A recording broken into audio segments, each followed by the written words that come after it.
প্রাথমিকভাবে যেটা সমস্যা আমাদের অ্যাকচুয়ালি রাষ্ট্রীয় প্রতিষ্ঠানগুলি একেবারে খুব খারাপ অবস্থা আছে। আমাদেরকে প্রথমে অ্যাড্রেস করতে হবে যে ইনস্টিটিউশনগুলোকে রিকভার করতে হবে, ইনস্টিটিউশনগুলোর মধ্যে প্রফেশনালিজম আনতে হবে, স্বচ্ছতা আনতে হবে, এফিসিয়েন্সি আনতে হবে।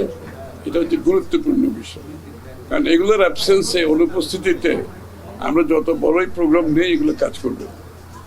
এটা হচ্ছে এক নম্বর। দ্বিতীয় কথা হচ্ছে এই অর্থনীতিকে আমরা যেটা বলছি গণতন্ত্রায়ন করতে হবে। একটি পৃষ্ঠপোষকতার অর্থনীতি আমরা চলতে দিতে পারি না। বাংলাদেশের অর্থনীতি সকল মানুষের জন্য হতে হবে, লেভেল প্লেইং ফিল্ড থাকতে হবে এবং বাংলাদেশের প্রতিটি মানুষের যাতে সুযোগ থাকে অর্থনীতিতে অংশগ্রহণ করার জন্য এবং অর্থনীতির সুফল যাতে তাদের কাছে যায়। আর তৃতীয় কথা হচ্ছে এটা সফলভাবে করতে হলে আমাদের সিরিয়াস ডিরেগুলেশন করতে হবে। বাংলাদেশ একটা ওভার রেগুলেটেড কান্ট্রি হয়ে গেছে।